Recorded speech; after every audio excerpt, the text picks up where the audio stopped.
Hello and welcome everyone. And we are back with a special episode on the FIFA World Cup 2022. So recently the FIFA World Cup is concluded and you all know that which team is finally concluded this world renowned tournament, and yes, it is none other than Argentina. So let's get started.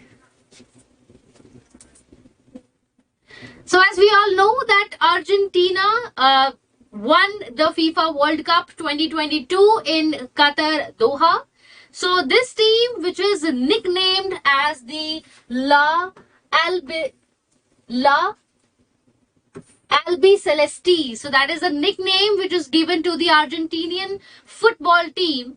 It is one of the successful team in the history's tournament, having won World Cup three times, one in the 1978, then further in 1986, and recently in 2022.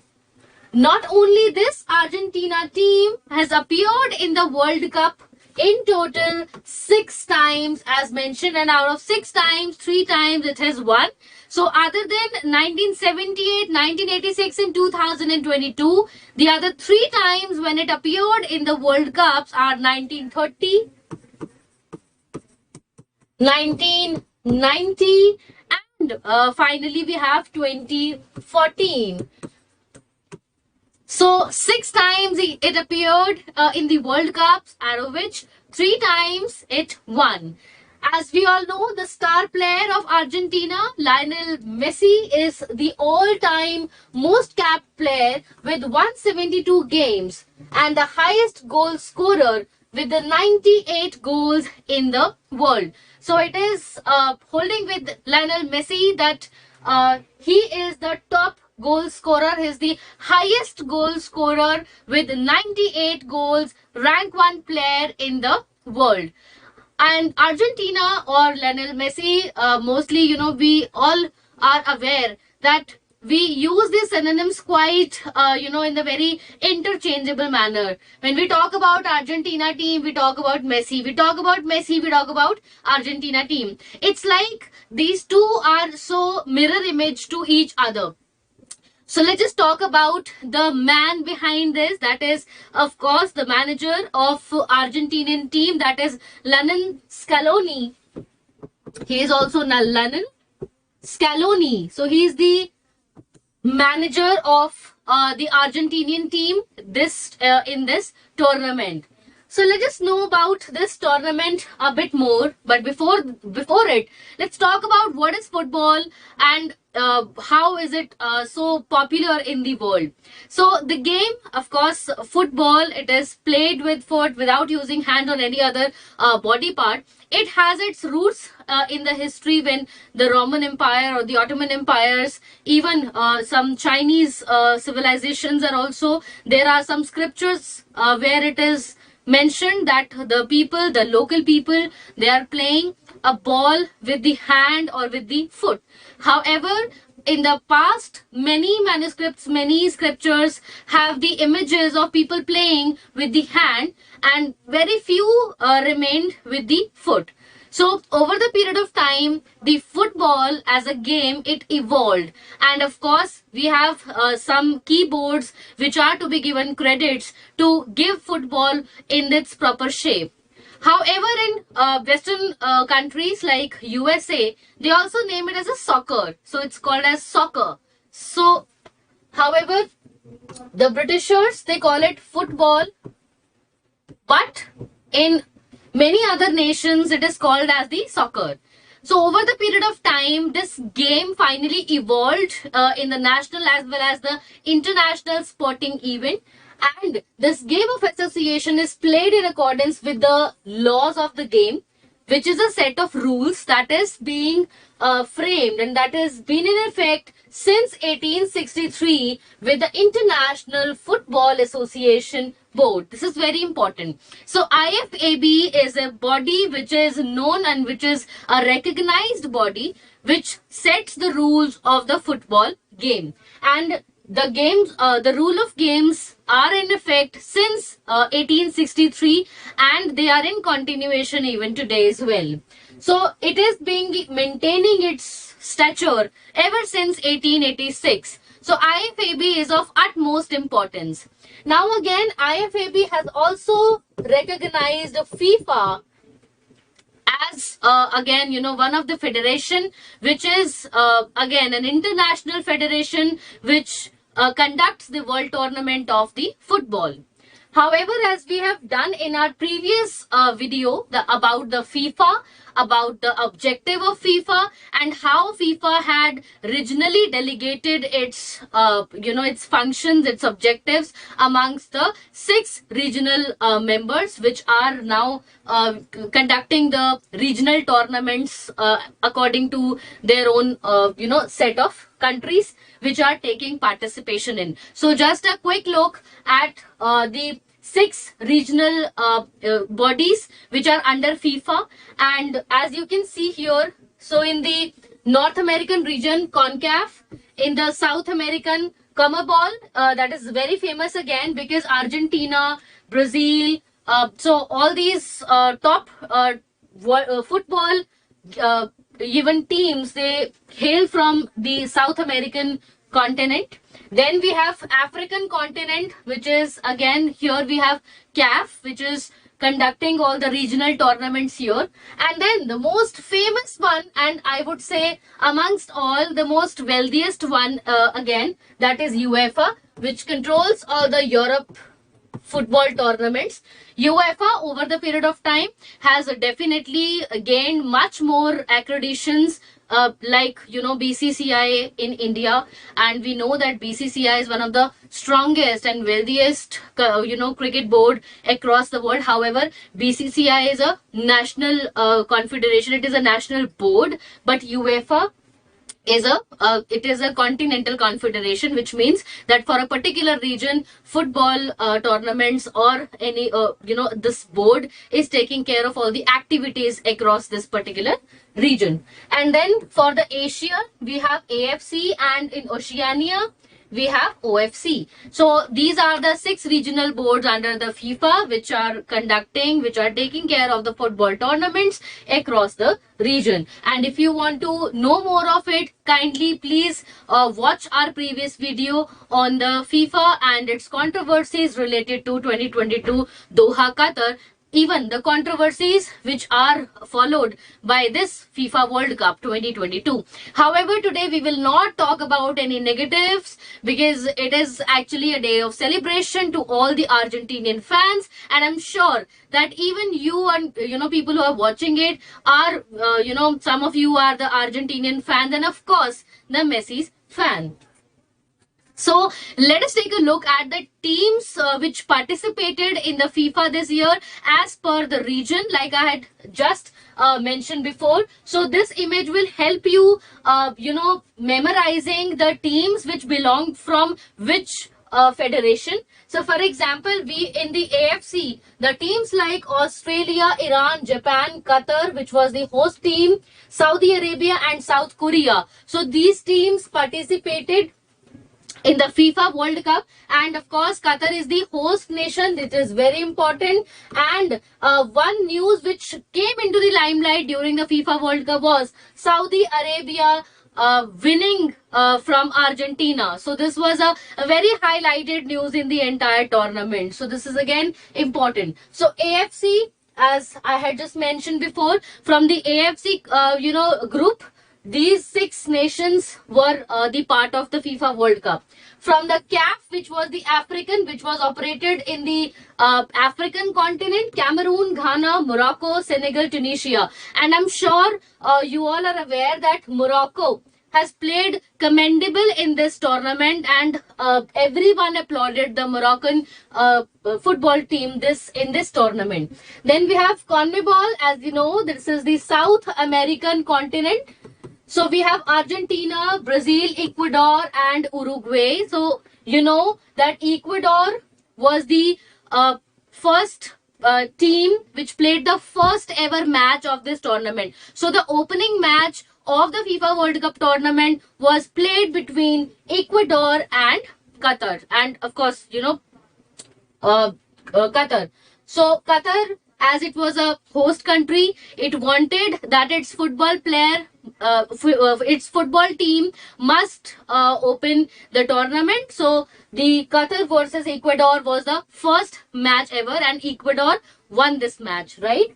So then next we have Uruguay. So four strong football teams comes from the CONMEBOL. As I had mentioned before, that South American continent hails, it carries some of the best football teams ever.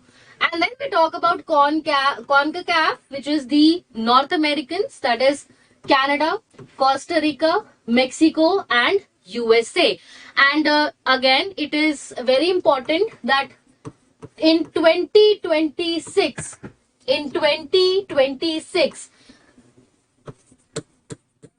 Canada, Mexico, and USA combinedly, they are going to host the FIFA World Cup.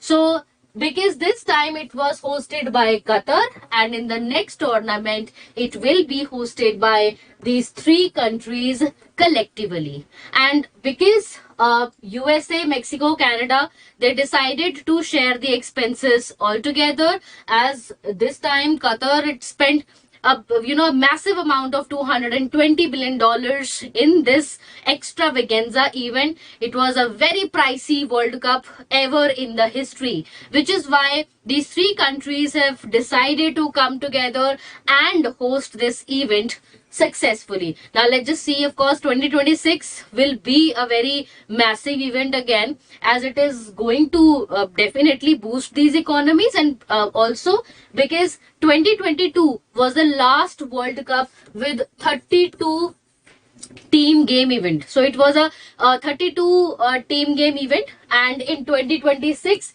there will be 48 teams. So there will be additions in the teams in 2026, which is again a very good news, as football is gaining due importance over the year, and even nationals, even the teams are coming forward and playing exemplary well in their sporting events. So then next, let's talk about OFC. So OFC this year has not qualified, none of the team qualified in the World Cup, in the FIFA World Cup 2022. Now speaking of UEFA, as you can see, with the majority number of teams coming from the UEFA, and they are Belgium, Croatia, Denmark, England, France, Germany, Netherlands, Poland, Portugal, Serbia, Spain, Switzerland, Wales, and not to mention again the teams like France, Germany, Spain. These are some of the, and even in this particular tournament, if I may ask, Croatia is, these are some of the, I would say, competitive teams, competitive football teams, which had played exemplary well over the years. So, of course, we know that Germany has been the winner, World Cup winner, and even there will be Italy also, right? So these are the teams which were which participated in the FIFA World Cup 2022. Now let's just take a look at the groups as well.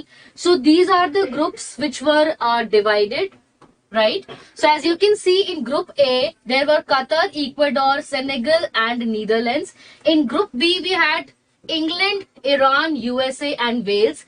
In C, Group C, so Argentina was in Group C, Saudi Arabia, Mexico, and Poland. Group D, we had France, Australia, Denmark, and Tunisia. Group E, we had Spain, Costa Rica, Germany, Japan. Group F, we had Belgium, Canada, Morocco, Croatia. Group G, Brazil, Serbia, Switzerland, Cameroon. And Group H, we had Portugal, Ghana, Uruguay, and Korean Republic. So these were the 8 groups which were segregated, and their matches were then aligned accordingly. Now taking a look at the map, a brief map of this match. But again, before starting with it, let's take a look at a very grand opening ceremony which which held in the Al Bayat Stadium. So this opening of the tournament done in the Al Bayat stadium with, again, as you can see, the lightings and the extravaganza, the celebrations, the lights across, the people sitting there. So it was a beautiful ceremony to be seen, of course, right? So it also included the appearances by the Morgan Freeman,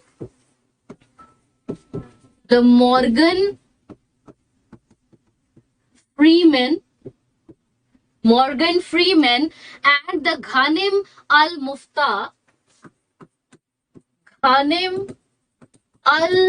Mufta. So we had seen the appearances of them in the opening ceremony, along with their performances by a South Korean singer and a BTS member, Jungkook. So he also a South Korean, very famous South Korean singer. I'm sure that you're aware of him. So he performed in the opening ceremony of this FIFA, and it was the first time ever that even Quran had been recited as a part of the opening ceremony, because of course this was it was a very important event in the Islamic world. And it was, of course, as we have done before, that it was the first time that any Arab nation is actually hosting such a big event. There were many reasons of threats behind it. On the one hand, there were security reasons, infrastructure reasons. Again, the human rights issues, human rights violations issues were there, and people were skeptical in accepting that Qatar will be able to host this event successfully or not.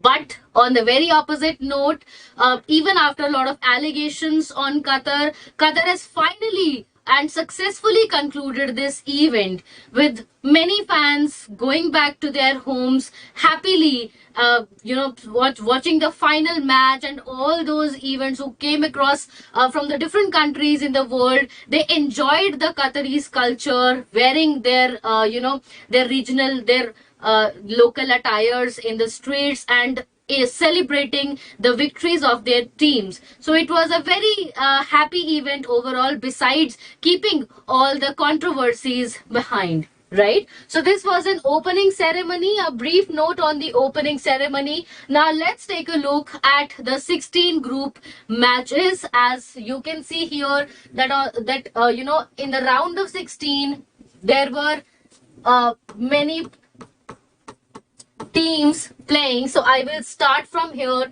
That is the quarterfinals, and of course we had 8 teams which reached the quarterfinals: Netherlands, Argentina, Croatia, Brazil, England, France, Morocco, and Portugal. So these were the 8 teams which reached the quarterfinals, and out of them 4 teams reached the semi-finals, that is Argentina and Croatia. So it was a big match when Croatia Croatia won the match and Brazil was out from the tournament. It was a very sigh moment for all the Brazilian fans, of course. And here, if you can see, of course, out of England and France, France beat the England football team. And from here, Morocco and Portugal. Morocco, as I had mentioned, it came up as a very good football cricket team this World Cup. So out of France and Morocco, then in the semi-finals, Argentina took the lead by beating the Croatia by scoring 3-0. It's 3-0 match. And here, France and Morocco, again, France knocked out Morocco in the semi-finals and entered the finals. So finals will definitely be remembered, I guess, for over years, at least till 2026, as the closing ceremony was, of course, it was mesmerizing view to watch, even in the TVs, even in the iPads or whatever sources you were watching, even in the projector. The closing ceremony was so eye pleasing, and it was a beautiful appearances by the singers. And of course, it is a proud moment for India, as our Indian actress Deepika Padukone, she was there, and she was invited to unveil the FIFA World Cup trophy, which is to be given. So again, it was a proud moment that our Indian actress, and even Nora Fatehi also performed in the closing ceremony. So definitely it was a proud moment for India to be indirectly or silently be the part of FIFA World Cup 2022. However, as we know that in the final match was played in the Lusail Stadium, which is again an important fact to know, as sometimes the small key facts are being asked in the exam, right? So it was played in the Lusail Stadium. Now, taking a look at some of the other key facts besides that Argentina won this FIFA World Cup. So the French player who is being again applauded, again celebrated, he was praised, and that is Kylian Mbappe. So he is a French player who became the first player to score a hat-trick in the World Cup final since the Geoff Hurst in the 1966. So Mbappe, he is a French player, and after the Geoff Hurst, he became the first player to score a hat-trick in the World Cup final. So again, of course, there are always a moment in a match, then even when you are celebrating the victory of a winning team, also you are applauding the effort of the opponent team because they had given a tough fight. So even in the final match, as I'm sure that you must have seen the finale of this World Cup, Mbappe was applauded even by the Argentinian team for his commendable effort, for his smart work in this entire match. Of course, it was due to the penalty knockout. It was penalty goals, that penalty, whatever it is called, that kick out shots or the penalty kick outs, that Argentina has finally got the trophy. But yes, Mbappe was the most celebrated player in this entire tournament, and he has again won the Golden Boot award as he scored the most goals during the tournament. So of course we have this Golden Boot, which is given to the Mbappe, a French player. Then next, the Argentinian captain Lionel Messi, he was voted as the tournament's best player, winning the Golden Ball. So this is again important, that who won the Golden Ball in this tournament. Young Player Award is won by Enzo Fernandez. Enzo Fernandez has won the FIFA Young Player Award, and the Golden Glove Award is given to Emiliano Martinez, and both are from the Argentina. However, the FIFA Fair Play Trophy is won by the England football team. This is also very important. So here we have the goal of the tournament. So it is always like, it is basically an award or a kind of a recognition which is given to a particular goal which is liked by all the viewers across the world. So the goal scorer was the Richarlison of the Brazil, and the opponent was the Serbian team.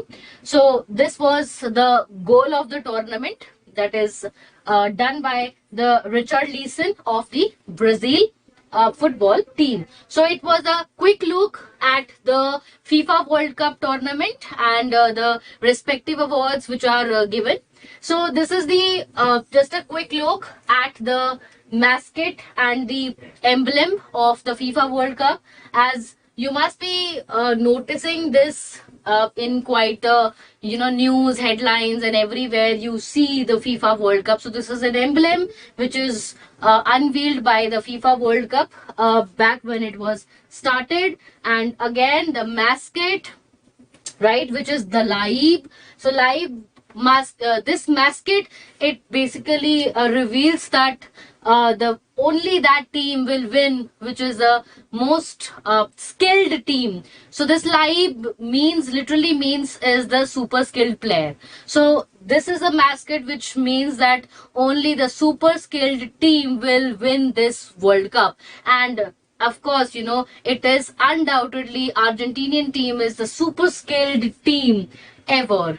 So this was the official ball which was used in the World Cup, and it was sponsored. It was made by Adidas, and Adidas has been the sponsor sporting of FIFA World Cup ever since 1970s. So 1970 से ही Adidas जो है वो इनके footballs जो है वो बना रही है for all the FIFA sporting events, right? Now let's take a look at the closing ceremony. As I had mentioned, expectation of 90,000 to 1 lakh fans were there watching the closing ceremony, watching the finale, and it was just on the spot. Rather, I would say more than 1 or 2 billion people might be watching this football match even at their homes, at their shops, at their offices. So a massive amount of people, they were watching the finale, and it was in the iconic stadium of Lusail in the Qatar. And it was started with some of the performances by a Qatari songwriter, Aisha. So she kicked off by performing the tournament's theme song of Haya Haya, which means the better together, with an American Nigerian singer, Davido. And after this duo's performance, then it was followed by the Puerto Rican singer Ozuna and a French rapper Jims. So both of them, they collaborated in a song Arbu. And after that, a Moroccan Canadian singer, Nora Fatehi, Emirati pop star Balkis, and Iraqi musician Rahma Riyad, and a Moroccan vocalist Manal. So they concluded the final performance with the Light the Sky. So they sung this song, Light the Sky, and all of these, they finally then concluded the closing ceremony of the FIFA World Cup. And as I had mentioned before, that the trophy was unveiled by none other than the spectacular and the vernacular actress Deepika Padukone. She was there in the event, and she unveiled the trophy of the FIFA World Cup. So definitely we will wait for 2026, another sporting event. And of course, these tournaments are not only for the fun but even for the cultural exchanges between the nations. We all know that sports are the only I would say only activity which not only inculcates the true spirit of sportsmanship but also involves in the cultural exchange. While on one hand we have seen several riots and violences and mournings in the nations because of their national teams losing the event, on the other hand we have seen Japanese team walking out of the stadium prestigiously and respectfully, and they respectfully exited from the stadium after losing a match. So we have two examples in the life. While on the one hand people are crying, and on the other hand people actually taking this sports as a with the sportsmanship feeling and exiting from the ground with true true sportsman, respecting the event and respecting the rules, and working out with the hope that okay, in the next tournament we'll definitely win. So we have again Japanese football team and even the Japanese fan have set a very good example in this event. While they were cleaning the stands, they were being so respectful, loving the culture, and they were spreading their Japanese and Atarime culture, that do good have good is still alive even today. So sporting event like FIFA is it's again, it is an eye-pleasing, and it is a must-watch to all who thinks that sports are just for fun. No, it is not only for fun, but it is for learning as well. So stay tuned for more such videos, contents, and such topics related to current affairs, related to the real life events, and definitely we'll back with more current affairs uh, in the later videos. And I'm sure that you all know that this is the last week of 2022, so I would definitely want you to stay tuned, and even you can mention on comment that on what all topics that you want to prepare the videos from us. You can just you can write on the comment section that you want a video on so and so topic. So this week is open for all of you, and whatsoever you want to hear from us, we are all ears for you. So thank you so much, and keep looking for the events like this. Keep enjoying your life, and this is the last week of 2022. I want all of you to make some new year resolutions for time. So have a good time. Okay, thank you so much.